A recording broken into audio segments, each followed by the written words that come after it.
Welcome to the Chief Endurance Officer Podcast. I'm your host, Greg McDonough. Each week, we hear real time stories from athletes and CEOs on how to maximize performance through an endurance mindset. Let's get started.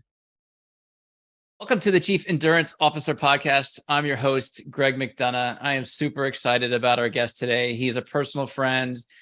He has overcome tremendous obstacles and emerged stronger than ever. Throughout his life, he's faced injuries has forced him to take a step back from fitness and wellness. He's created unwavering dedication to transforming the way people perceive and engage in jump rope workouts. The founder and CEO of Crossrope LLC. Please welcome Dave Hunt. Welcome, Dave.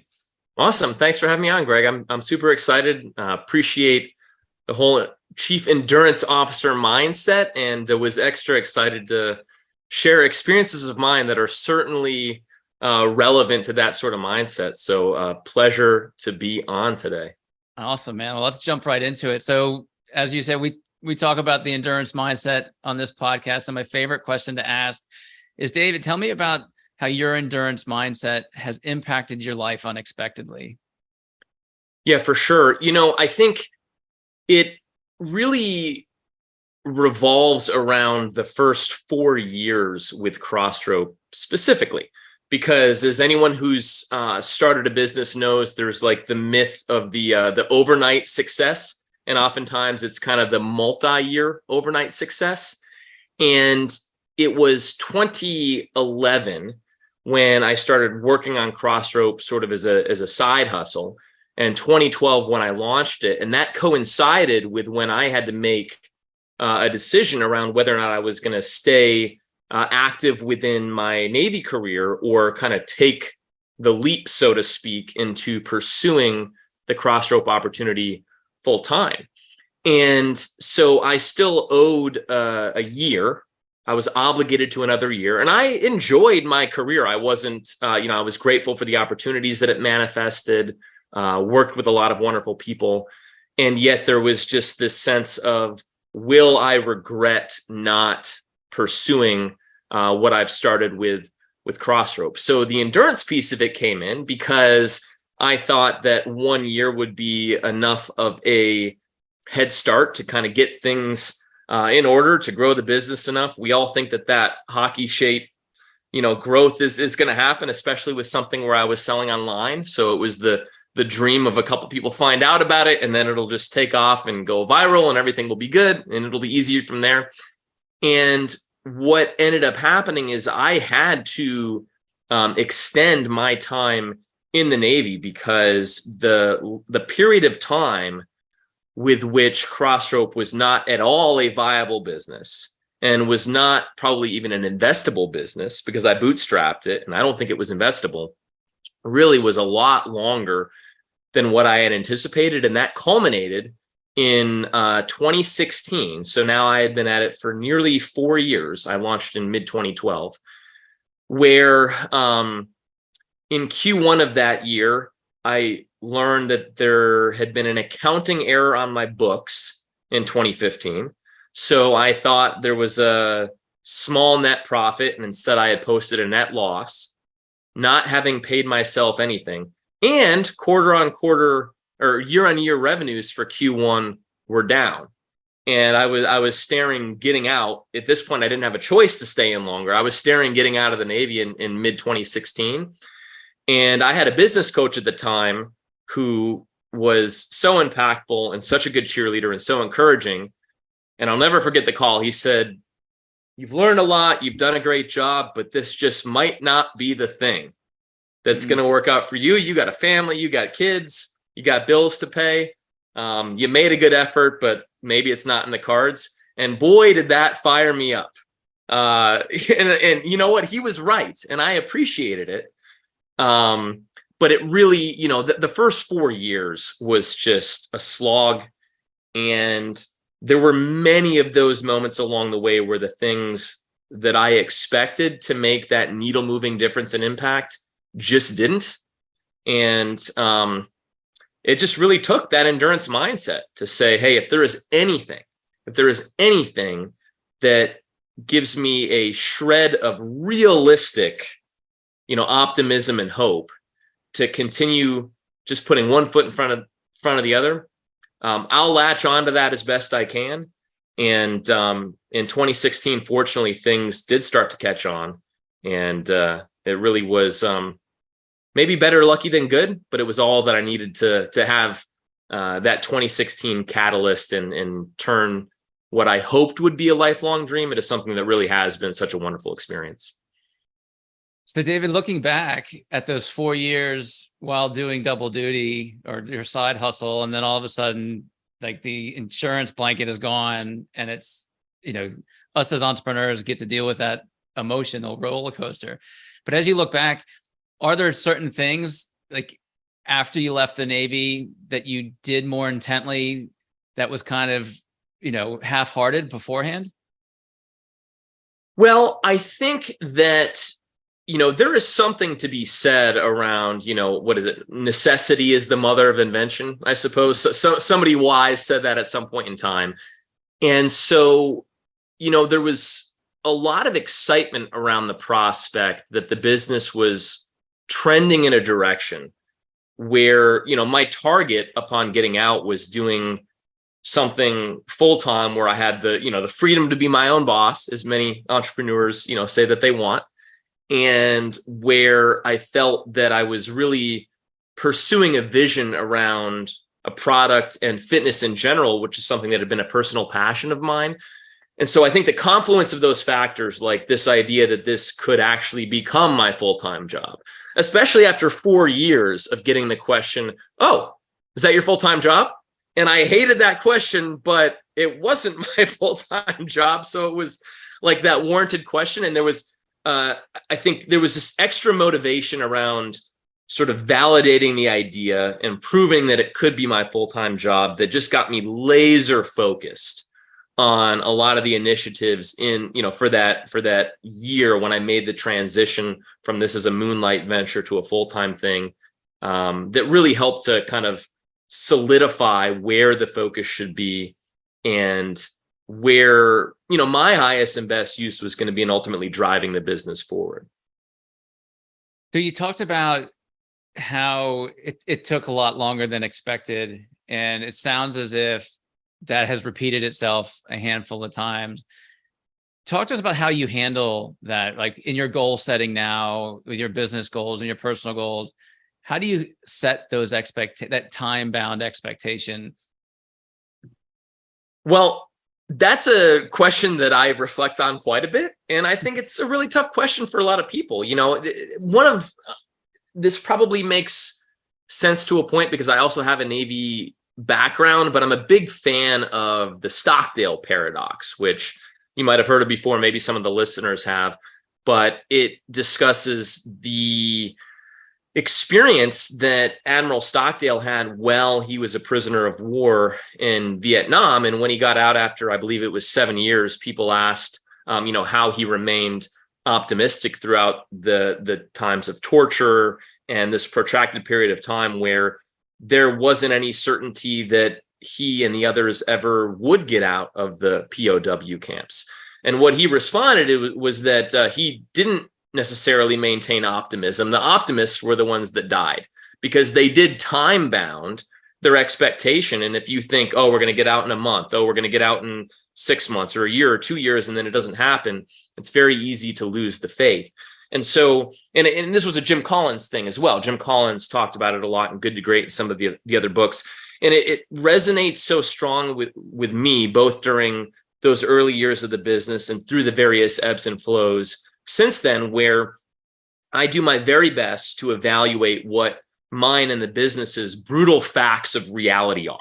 And COVID had wide-ranging impacts on a lot of businesses in various ways. There are always market forces and dynamics in play. And I view that it is my job as the chief executive officer and the chief endurance officer to set the right mindset on the team around the expectations. And so it's collecting the data, collecting the facts as best I possibly can, and then doing the best to understand for my team and I what is within our locus of control and how we best spend our times on the things that we think are going to have some level of efficacy, some level of positive impact, still carving out some time for taking some swings, being patient for the inevitable times when you may actually be the beneficiary of good luck, because you make your luck and sometimes you don't make your luck. And I think it's all of those factors throughout the highs and lows where I haven't necessarily set these really, really stringent time frames. I've more so asked the question, is there genuine reason for belief in what the future may hold based on the reality of the brutal facts? And do I feel good about what myself and the team are executing on to give us the best chance for the highest level of success moving forward? I love it. I love that approach. Talk to us about when that approach, when you discovered it, right? Because it's not something that you read in a book, and it's not something that you're sort of born with, or you go to school for. Talk to us about how you developed that mindset approach for your team. Like, when did it come to you that this is a good way forward? Well, most recently, and I think most relevantly, going back to COVID, it's so interesting, right? It was a really, I almost hate to use the word unprecedented, because that's what we heard on the news every day for about 2 years. But it really did change the way that the economy worked. And so you had this whole swath of businesses that were immediately and drastically adversely impacted. But then you also had this whole realm of businesses that weren't necessarily talked about, that blew up and grew overnight. And it was almost this taboo thing where it was difficult to talk about, because amidst all of the challenges of COVID, it was not necessarily constructive for all the businesses that were somehow positively impacted. And we tried to do it in, a responsible way, where we were ultimately creating value in the form of home fitness for all these people that all of a sudden needed some, home-based activity. But when that occurred and we grew so quickly, it was very, very difficult to evaluate the downturn, the downstream impact and ramifications of what that was from a business structure perspective, from demand being pulled forward, from how that would impact all the markets. So there was a rush of new fitness brands and equipment and content that came out. There was a rush of advertisers online, which all of a sudden made advertising a lot more expensive. There was supply chain issues, all of these various things. And so as soon as 2021, it was clear that we just didn't know where things were going to settle. We didn't know what the quote unquote new normal was going to be. And there was all sorts of various frameworks and models that were being used, all sorts of speculation. And it was really in 2021 where that mentality that I just shared about trying to evaluate the data as possible, getting as many data points, not losing sight of the fact that the objective value that we were trying to deliver through our products, through our content, through the experiences, through the results we were driving for our customers, that was still foundational to what we were trying to achieve. And we really had to detach the efforts that we were making to objectively improve across so many facets of our business, even though that wasn't playing out in the numbers in the way that we had hoped or expected. And we even, again, I can't remember where I heard this, but it's one of my favorite things to say now, is this idea that happiness equals reality minus expectations. And, and so once we adopted this mindset that it's just very difficult to feel good about the results that you're producing if you don't properly scope out expectations, but it's very, very difficult for leadership teams and for leaders to predict the future. Sometimes I almost think we're given too much credit, taken for granted, like, well, this is what we think is going to happen, but you and I can't see the future better than others can. We can just do the best we can to evaluate the right frameworks. And so I think that brutal facts of reality with level setting expectations in a way that still keeps us ambitious and hungry and focused on the value and the quality that we're building, while detaching it and just knowing that there's a wide range of outcomes that can come in the interim. 2021, so over the past 2 years, that's been really instrumental to keeping the core of our team together, to continuing to build and innovate, and to get excited for that next phase of growth as we think it's going to happen in the next couple of years. So digging deeper into that mindset and your team, is that something you interview for? It's not every person will feel comfortable in that situation. And you tend not to know that until 6 months, a year after they've been working with you.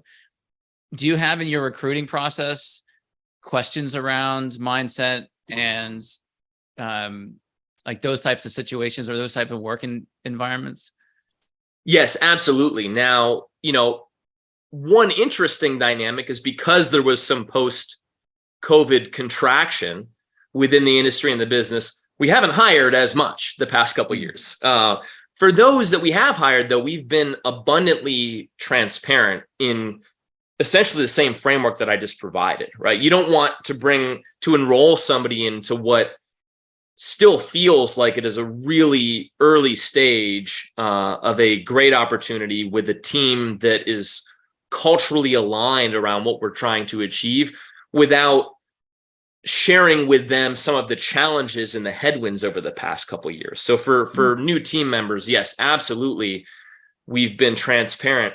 But even more so, it's with the existing team members looking for the right opportunities and the right messaging to share a little bit of the, I think it's almost paradoxical, right? So if you equate it to, I've started to think more of like for a team member that is evaluating their opportunity within an organization, it's similar to somebody choosing stocks within a portfolio, right? So if you buy a high flyer, past performance is not an indication of future performance. It may be, but we all know those disclosures, those financial disclosures that are out there.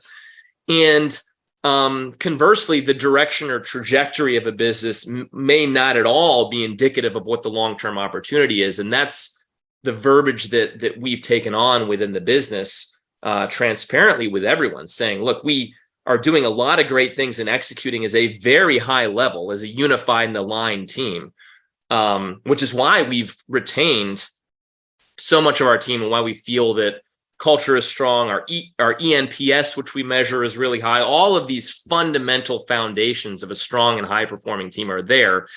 And it's done because we haven't been afraid to share how we're evaluating what the opportunity is without promise of what it is. And that's where I think people get in trouble sometimes. If you try to retain your team with the constant promise of, well, next quarter will be better, next year will be better, next month will be better, just hang on.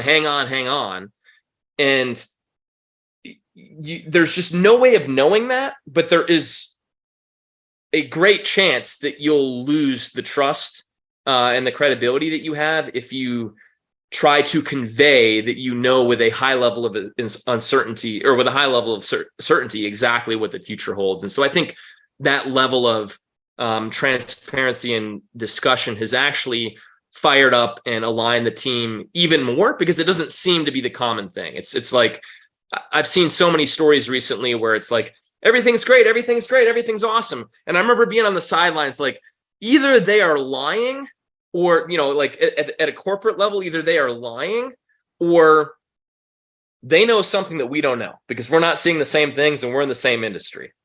And then they were lying because everything was great. And then they lay off 35% of their team, right? Everything was great. And then they lay off 20% of their team. They were trying to hold the line for the turnaround, saying everything was great. And then where does that leave everyone, right? Now you've got a whole bunch of individuals that just feel like they were misled and mistreated. And as best as possible, I don't cast judgment when that happens. I know every business and every leader is trying to do the best that they can, but we've felt strong about our approach to share the frameworks that we're using to evaluate the current situation and what the opportunity is. And again, like I said, we're feeling feel like they're taking a turn, and we're excited about where things are going in the next couple of years. That transparency is so critical because you do get that shock effect when you're reading the news and everything's great, and next thing you know, they laid off half their workforce, and you're like, they had to known that's coming. Yeah. David, I want to shift gears slightly. You mentioned earlier a passion for fitness. Talk to us about your passion for fitness. Yeah, absolutely. I boy, I mean, it's one of these. I always like to start kind of like the one of the first stories that I can remember where I was in fourth grade in elementary school, and I remember I was standing in the back of the bus trying to reach my hand up to the top of the bus, and it was maybe about a foot between my hands and the ceiling, and I said, "Oh wow!" I said to my friend, I said, "Well, I bet I have at least a 1 foot vertical. Let's see if I can touch it." And so I jumped up and I was able to touch it. And then I went home and on my parents' walls, I started marking up like how high could I reach and how high was the ceiling. And I just became really, I don't know, there was something about this idea of jumping that was just, it was like this explosive, powerful, athletic movement. It was freeing. It was exciting. On my fifth grade basketball team, all I cared about was trying to block the tallest kid on the team. That led me to playing basketball. In high school, I set my freshman high school record in high jump and then ended up going on to do high jump and long jump in high school and in college. I played volleyball. So it was all about jumping sports. And when I was in college at Navy, I remember that there was one spring break where the team was training through spring break, and I decided to go on a trip with friends. And I hadn't viewed it as something that wasn't putting the team priority first, because I was one of the people on the team, probably to my detriment, that trained too much. I did 2-a-days on my own. Sometimes I trained so much I got injured. I needed a break. But out of the sense that I was somehow betraying the team, I said, well, I'm going to train on my spring break vacation. I'm going to bring a jump rope. And the jump rope was the first thing that came to mind, is that like this great, full-fledged fitness tool. And I actually did use it when I was there, and I came back and I set my personal record in long jump like 2 weeks back from spring break. And that was one of the first examples where I realized that I was always about strength and speed as my preferred forms of fitness, and never about cardiovascular training. I really just did not like all of the traditional forms of cardio, but jump rope somehow filled that gap for me. It was fun. It was engaging. It was dynamic. It was portable. I could learn new skills. I could come up with these little challenges that made the workouts feel like they were fun. And that was ultimately, early on, one of the core elements of my personal fitness routine, based on this notion that I really didn't like most forms of cardiovascular training. And I knew many people didn't, but I love jumping rope. And so the opportunity to kind of come up with a better mousetrap in jump rope equipment and training and fitness with my own personal experience, I think kind of is the entrepreneurial dream, right? It's like you're building the product that you love. And that was the joke for me at the outset. I said, hey, if Crossrope never works out, worst case scenario, I have the perfect jump rope training tool for the rest of my fitness routines and for the rest of my years. And I'm just glad that other people like it as well. I love the story. So let's get into that. That was going to be my next question. Clearly you loved jump rope. It's a big tool in your arsenal for your fitness. When did the light bulb go on that say, hey, I can make this better, and talk to us through that process? Yeah. And then B, when did it, you talked about when you started and when you actually dedicated full time, but talk to us about the conceptual building the business from idea to sort of 2016. Walk us through that. How'd you come up with the idea? What was the next step? And Sure. so on and so on. Well, so it was in 2008, 2009. I was in my first operational squadron out of Washington State. And there, were periods where I was based in the States, periods where I was based overseas. And my roommate and I had gotten more and more into various types of jump ropes, because up until that point, my thought and experience was a jump rope is a jump rope is a jump rope. Like, it's a rope with handles, you jump. And I think that was still within the time frame. Like, obviously internet had been around for a while, but I think those years was internet commerce started to be more of a thing, discovering products that were out there. So before that, it was kind of like you were restricted to whatever was in the gym. And then in that time frame, you could start looking up best jump rope, and you could start YouTube was kind of just getting started, and you could look on YouTube to find what you could find. And so my roommate and I kind of started to build up like a jump rope collection from various companies and brands, and started to have an understanding of the difference between different types of jump ropes. Some were faster, some were PVC, some were cable based, some had ball bearings. And in 2008 overseas at the gym in Djibouti, where I was stationed, was my first experience with weighted jump ropes, where the weight was in the rope and not the handles. And for as much as I like jumping rope and jumping, I was shocked that I had never seen this product before. That was actually one that I did not find online, but it was such a great workout because you were getting all the cardiovascular benefit, but it was full body because of that weight rotating around your body. So I'd come up with all these challenges. And as I went, they had 3 weighted ropes in the gym, and I broke all 3 of them in 2 weeks. So I had an engineering background, and the engineering design, in my humble opinion, was horrible. They had a metal screw through a rubber tube. What do you think is going to happen? It's going to tear out. It's going to twist. It's going to shear. And so after I had returned, I kind of went on this quest to try to find if there was other weighted jump ropes that would hold up to the way, to the hardcore, intense way that I like to train. And most all of them were the same designs. I didn't know how it worked, that there was like one supplier and then they just put different brand names on it. And so I kind of came across like this one design, and no matter where I bought it from, they kept breaking. And that planted the seed around, hey, is there a way to do this a little bit better? And it was in 2011, I injured myself bench pressing, and I had to get my pectoral, I had to get orthopedic surgery to get my pectoral muscle reattached. And for whatever reason, I was just kind of on this entrepreneurial kick. You know how it is, like entrepreneurs, it's just, you just feel like it was your destiny. And I'd like stay up late at night. I again, enjoyed my career. I was grateful for it, but it wasn't like, there was just like that extra thing where I'd stay up late at night with these crazy ideas of what I might do or what it would be like to be an entrepreneur and start a business. And so I had a notebook, and I don't remember what all the ideas were, but I do remember that there was this idea of an interchangeable jump rope system. Like with most fitness equipment, you can change the resistance.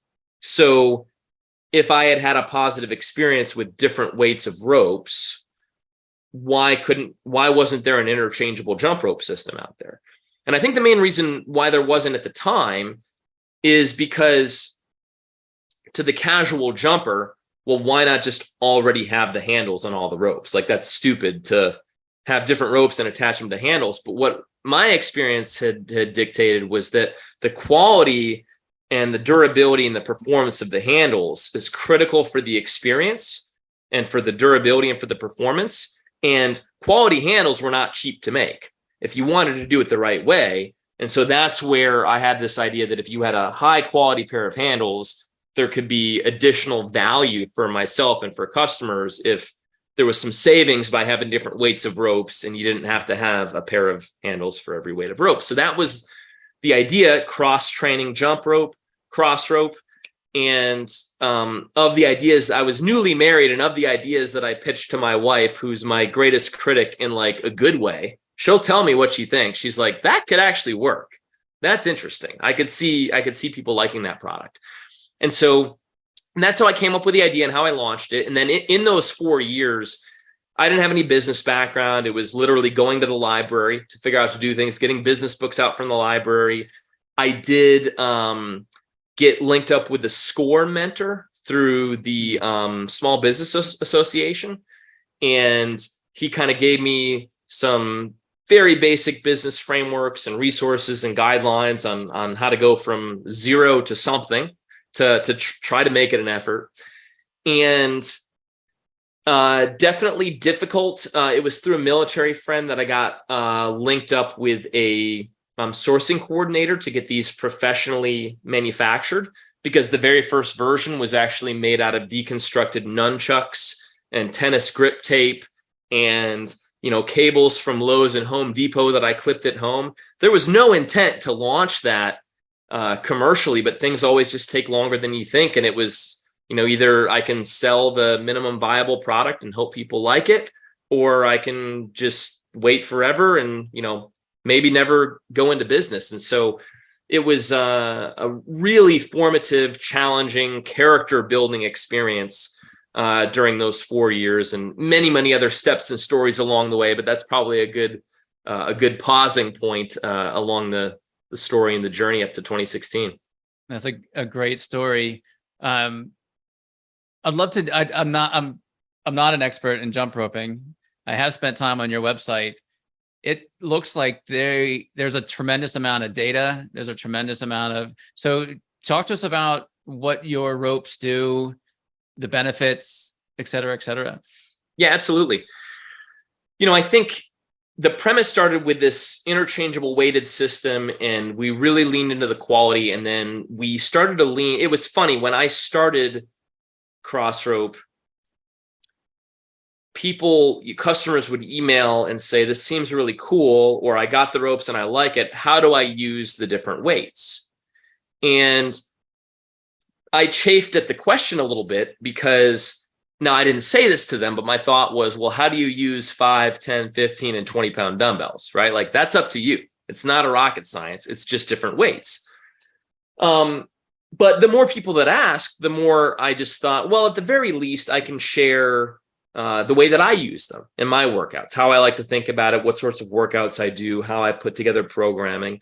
And I was always sort of like a self-taught fitness person. I'd go and I'd read books about training and working out, but I didn't have any formal personal trainer certs or, no like formal sports science degree. So I wanted to make sure that whatever guidance I was giving was, within the realm of content, more so on ways that they might consider using the product. And so the workouts led to YouTube videos. YouTube videos led to challenges where it would be, hey, join this 30-day jump rope challenge for free. Come into the community, share your results, and we'd have like PDFs that would have what workouts to do in a given day with the different weights of ropes. The more that we went along with that, the more it was clear that PDFs probably were not going to be the top choice for consuming workouts in the future, and that there might be something to this app thing. And so we took some of the interval training methods and created a very basic, interval app workout back in 2017. And there had been, connected database jump ropes for a while. So it wasn't anything novel, but we were sort of waiting to figure out the way to do it the right way. Have you ever seen something where it's like the tech exists or the product exists, but it just wasn't put together in the right way? I kind of equate it to like going to the grocery store and buying flour and sugar and frosting, but it doesn't mean that you just mix it in a bowl and you've got a beautiful cake. And so a lot of what we did with our recent launch of AMP, which is our first connected product that we launched in December, was take the really important nuances and details and a wealth of information from hundreds of thousands of jumpers within our community to figure out how to optimize the jump rope fitness experience. And so on that, a couple things that we did that are interesting and unique and cool. Obviously, it counts jumps, but we have workout programs where, based on the individual's ability level, within that workout, it sets personalized targets. So it's like this gamified feature where, Greg, you and I could be doing the same workout, and you could be brand new to jumping, but the targets will be calibrated to your ability level based on how many times you're going to miss, based on how fast you're jumping, based on what rope you're going to use. And it's supported with heart rate based training, so you can see what your heart rate level is, so the intensities are tethered the right way, all through Apple Watch, so integrates with Apple Watch. And then at the end of the workout, shows you how well you did in hitting your targets, how many jumps you got with the various weights of ropes. We're adding community based elements where there's leaderboards, so you can see people around the world, how many jumps they're doing. Definitely one of those things where it can be motivating and inspiring, even just to move up a spot or two on the leaderboard. And again, these aren't like brand new things to fitness, but the way that it manifests within the personalization and ultimately within the efficacy of the workout. Because jumping rope, I think so many people are really, really busy in their day to day. And that, at least for our customers, is the main excuse and the main reason not for working out. So when you have this pre-curated, personalized workout that, oh, by the way, is portable, oh, by the way, is full body, oh, by the way, that will build strength, also is great for cardiovascular training, one of the most iconic, time-tested forms of fitness for training. And you can pack that into something that is worthwhile to do in 15 to 20 minutes. It's not going to be too hard or too easy. We're trying to hit like the Goldilocks mode where it's just the right level of challenge that you want. It really is a great experience that gets people excited and ready to come back for that next workout as they're looking ultimately to progress in whatever fitness goals they have.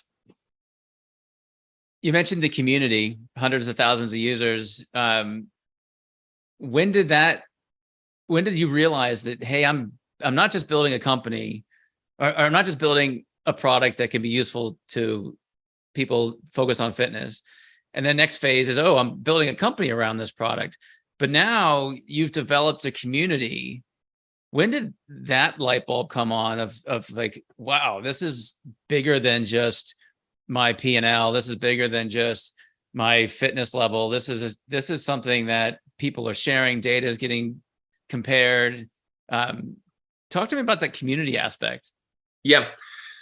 Well, and I think one of the beauties about growing a team is that a lot of times, most of the time, you're not the individual that has the great ideas. So, our current CMO was actually our first affiliate. So he had the most viewed jump rope video on YouTube back in the day. And it reached out and said, people love watching my videos. They're always asking what jump rope they recommend. I don't have a go-to, but Crossrope looks really interesting. Maybe we could partner up. And so he ended up coming on board a couple years later. But as a part of that, when we hosted these challenges, he said, Facebook now has these private communities, and it's just different than somebody being on Facebook pages because everyone within the community knows that they're sharing a common interest. And if we do a challenge where part of the benefit of that challenge is being able to share the progress and the workouts and the results with other people within the challenge, I think it could be really, really powerful.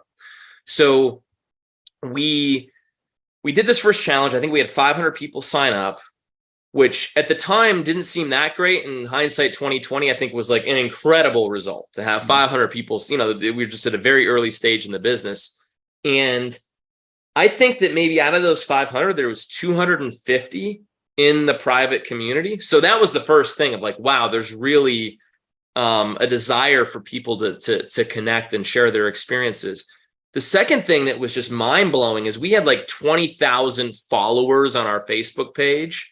And we'd make a post on there and it might get, 10 likes and a couple comments at best. And within this community, somebody would post, that was somebody participating in the challenge, and they'd share a result that they got or how hard a workout was or what their experience. And it would get like 100 likes and 50 comments. My feelings were almost hurt. Like, where are all you other followers? I mean, this is in a small group, 250 people, and you had, 30-40% of all people in the community showing the support and commenting and sharing. And so at the end of the challenge, the plan was just to close the group.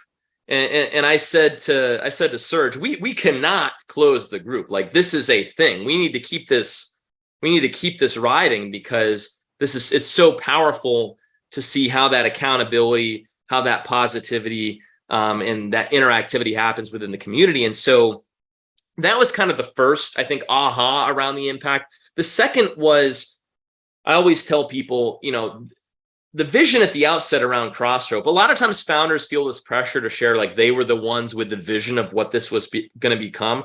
Where Crossrope is now is not in any way, shape, or form the vision that I had at the outset. My vision was just to create a better jump rope. And I thought it was only going to be for like hardcore jumpers and elite athletes and weighted ropes and all this and all that.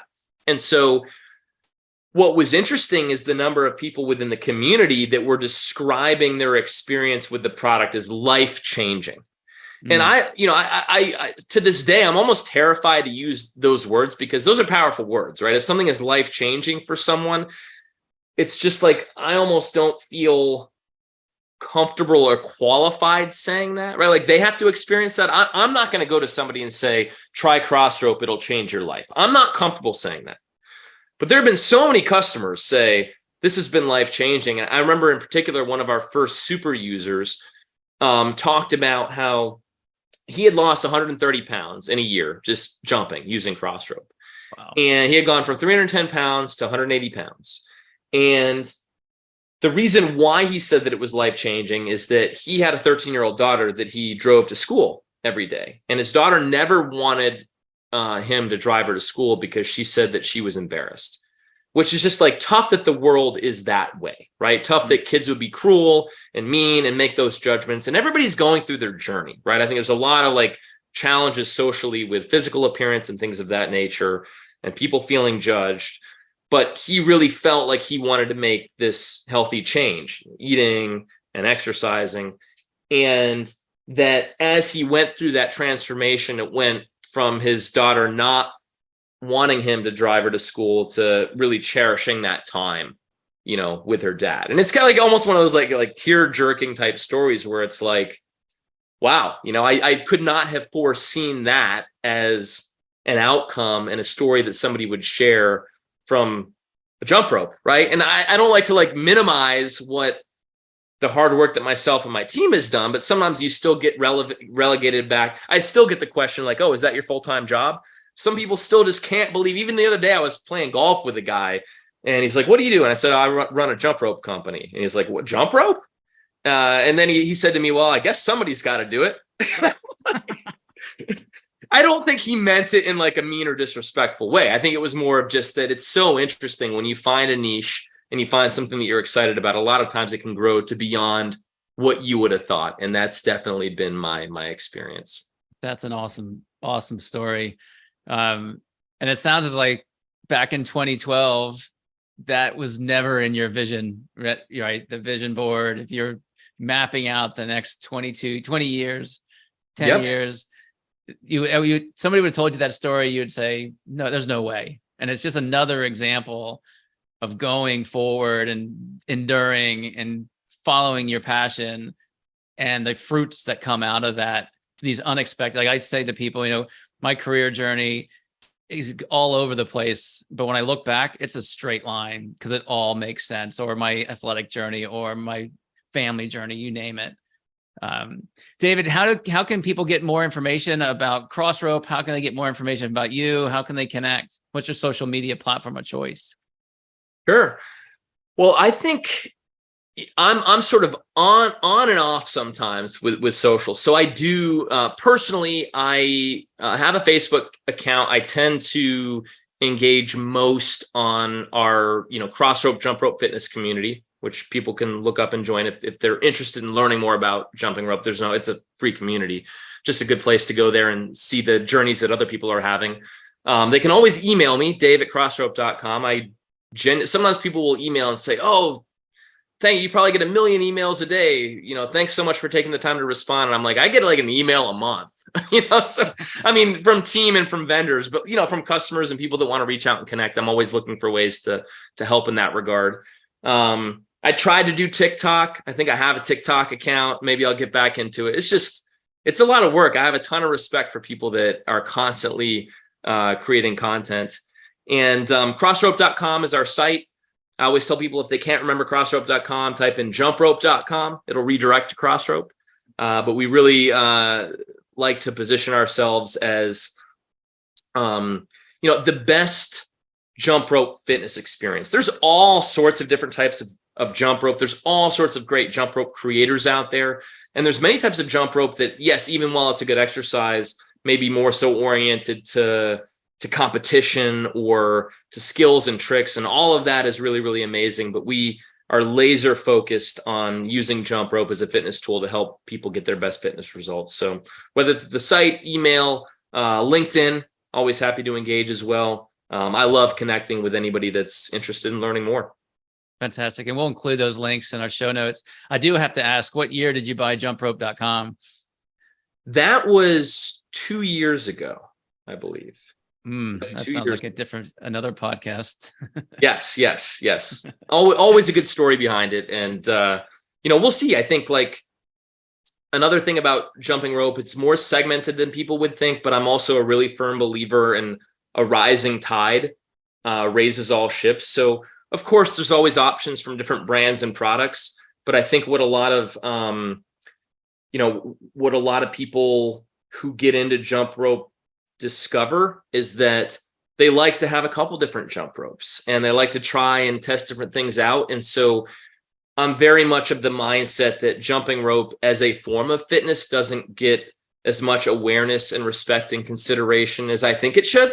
And so that's kind of like the mission that keeps me engaged. And that's not, saying anything bad about other forms of fitness. I think anybody that finds a fitness routine that they enjoy, that they stick to, that's incredible and amazing. I just know that a lot of people have a hard time finding that.